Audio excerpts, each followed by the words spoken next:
Sir Pawan Singh की तरह मिथिलेश तिवारी भी टिकट वापस कर देंगे? हो सकता है कि 1 से 2 दिन इसमें लगे और कुछ नई तस्वीर वहां से उभर करके आए। जो ऑफर्स हैं उसको अश्विनी चौबे उसको तवज्जो नहीं देना चाहते हैं कि जब तक यह जो हम पर तोहमत जो लगी है हम पर, यह तोहमत जब तक इसकी जांच नहीं हो जाती, अगर सच्चाई सामने नहीं आती, तब तक मैं चुनाव नहीं लड़ूंगा। प्रधानमंत्री नरेंद्र मोदी से कल अश्विनी चौबे की 3 दफे बातचीत हुई है। मतलब कि बक्सर से उम्मीदवार बदल भी सकते हैं?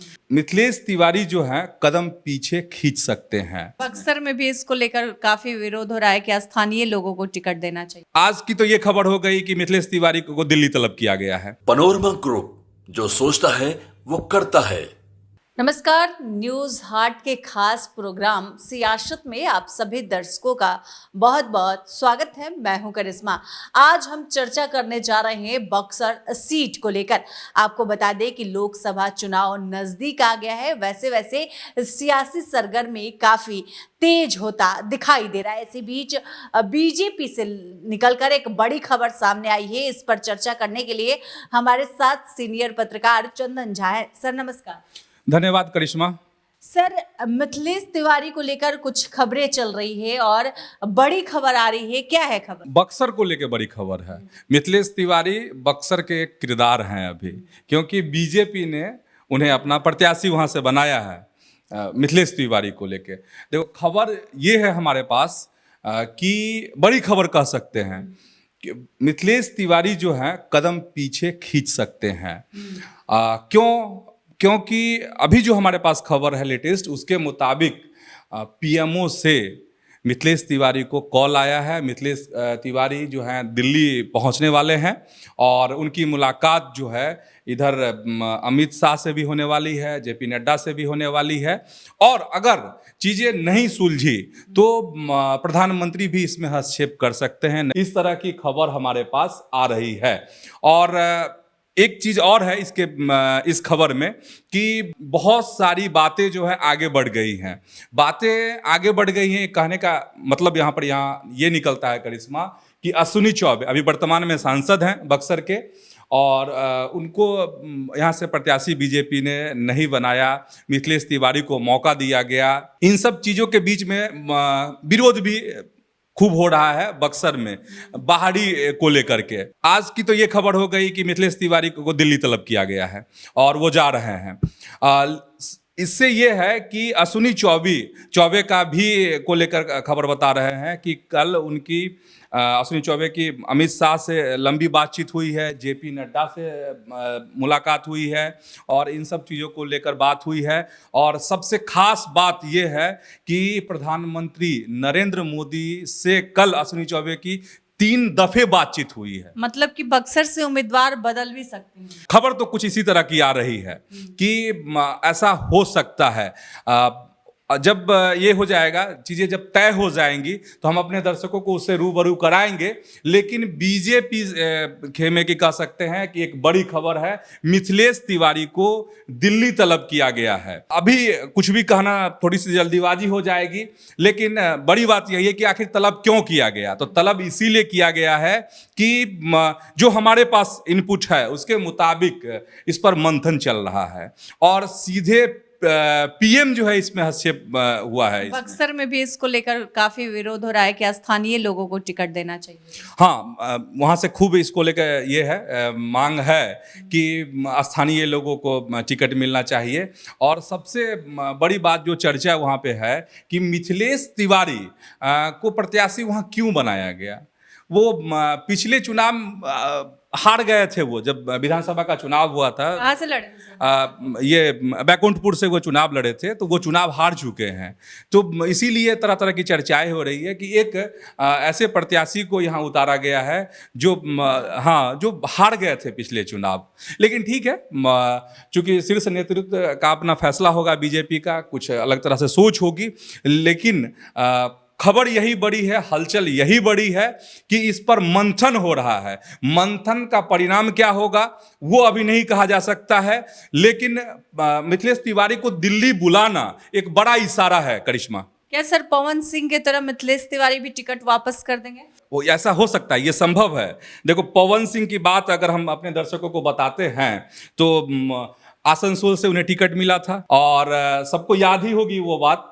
और पवन सिंह जो है पीछे हट गए थे और उन्होंने सोशल मीडिया पोस्ट में जो एक्स है उस पर पोस्ट किया था कि वो किन्हीं कारणों से चुनाव नहीं लड़ना चाहते हैं। बाद में उनकी जेपी नड्डा से मुलाकात हुई थी और जब वो बाहर निकले थे तो उस समय पत्रकारों ने जब सवाल किया था दिल्ली में उनसे, तो उन्होंने कहा कि राष्ट्रीय अध्यक्ष जी को जो भी कहना था हमने वो बात बता दी है, हमने अपने मन की बात कह दी है और जो भी कुछ अच्छा होगा, पत्रकारों ने जो और कुरेदने की कोशिश की तो उन्होंने कहा कि कुछ अच्छा होगा तो सबसे पहले आप ही लोगों को बताएंगे, मतलब पत्रकारों को कहते बताएंगे। और किस किस सीट से उम्मीदवारों ने टिकट वापस किया? हाँ, अच्छा, पवन सिंह की थोड़ी बात और कह लेते हैं। देखो, पवन सिंह तो अपनी उम्मीदवारी खुद से उन्होंने वापस ले ली थी। अब ये अभी तक रहस्य है कि पवन सिंह ने उम्मीदवारी खुद से वापस ली या पार्टी ने उनसे कहा कि आप बैक हो जाइए। सबसे पवन सिंह की खास बात यही कि जो स्टार प्रचारकों की सूची बीजेपी ने बिहार को लेकर जारी की है उसमें भी पवन सिंह नहीं है। मतलब आसनसोल तो गया ही, स्टार प्रचारकों में भी उनकी गिनती नहीं हुई। ये बड़ी बात है। अब हम बात करेंगे, ये तो आसनसोल और पवन सिंह की बात हो गई।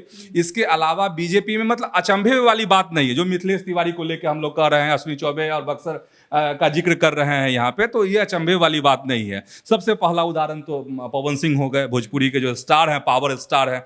दूसरे में अगर कहेंगे तो उपेंद्र सिंह रावत, बाराबंकी, उत्तर प्रदेश से टिकट बीजेपी ने दे दिया था, लेकिन इनके अश्लील वीडियो जो हैं वो वायरल हुए थे और इस वजह से फिर यहाँ पे सवाल आता है कि इन्होंने अपनी उम्मीदवारी खुद से वापस ली कि पार्टी के दबाव पे उन्होंने ये कदम उठाया, तो ये रहस्य है। लेकिन इन्होंने पोस्ट किया था, उन्होंने कहा था कि जब तक यह जो हम पर तोहमत जो लगी है हम पर, यह तोहमत जब तक इसकी जांच नहीं हो जाती, अगर सच्चाई सामने नहीं आती, तब तक मैं चुनाव नहीं लड़ूंगा। तो ये दूसरा उदाहरण, एक तो पवन सिंह, दूसरा हो गया उपेंद्र सिंह रावत, बाराबंकी, और तीसरा उदाहरण अगर बताएं तो गुजरात से है। 2 सीटों पे, एक बड़ोदरा वाली सीट है जहां से मौजूदा जो सांसद हैं बीजेपी के रंजन बेन, इन्होंने भी अपनी उम्मीदवारी वापस ली। इन्होंने कहा दिया, इनको भी टिकट मिल गया और इन्होंने कहा दिया कि नहीं, मुझे चुनाव नहीं लड़ना। ठीक है। इसके बाद साबरकांठा एक सीट है, वहां भी कुछ इसी तरह की तस्वीर उभर करके सामने आई और साबरकांठा के जो बीजेपी के प्रत्याशी विकाजी ठाकुर नाम है इनका, इन्होंने भी अपनी उम्मीदवारी वापस ले ली। ठीक, तो ये सब टिकट मिलने के बाद इस तरह के ढेरों उदाहरण हैं, 4-5 उदाहरण हैं करिश्मा, कि इन्होंने टिकट मिलने के बाद अपने कदम पीछे कर लिए। ठीक है। सबके अलग अलग कारण हैं कि आखिर गुजरात में ऐसा क्यों हुआ, तो वहाँ के एक प्रत्याशी को जाति को लेकर सवाल था और बीजेपी को इस बात का बाद में एहसास हुआ कि अगर ये प्रत्याशी मैदान में रहते हैं तो कांग्रेस जो है या आम आदमी पार्टी जाति का मुद्दा उठा करके दबोच सकती है, मतलब पराजित कर सकती है। इसलिए तुरंत जो है यहाँ भी रहस्य, अपने मन से वापस हुए या पार्टी के दबाव में हुए। ठीक। अच्छा, इसके बाद ये जो नाम अभी हम बता रहे हैं, ये सारे नाम ऐसे हैं जो टिकट मिलने के बाद कदम पीछे किए। इसके बाद डॉक्टर हर्षवर्धन केंद्रीय मंत्री भी रहे हैं, टिकट मिलने से पहले ही इन्होंने दोनों हाथ खड़ा कर दिया कि हम चुनाव नहीं लड़ेंगे। इसके बाद और भी उदाहरण है, जयंत सिन्हा, इन्होंने भी हाथ खड़ा कर दिया। यशवंत सिन्हा के पुत्र हैं, झारखंड से आते हैं, हजारीबाग के सांसद, इन्होंने भी हाथ खड़ा कर दिया कि मुझे चुनाव नहीं लड़ना। अब फिर गौतम गंभीर का नाम आता है, दिल्ली की एक सीट से वो सांसद हैं वर्तमान में, उन्होंने भी पहले ही हाथ खड़ा कर दिया कि मुझे चुनाव नहीं लड़ना। तो ये खास उदाहरण है करिश्मा, जो ये बताता है कि बीजेपी के लिए अगर इस बार 2024 का जो लोकसभा चुनाव है, इसमें कोई अजूबा नहीं है। अगर बक्सर में भी इस तरह की बातें, इस तरह की चित्र तस्वीर अगर फिर से देखने को मिले तो। सर, क्या लगता है ये सब चीजें कब तक स्पष्ट हो जाएंगी?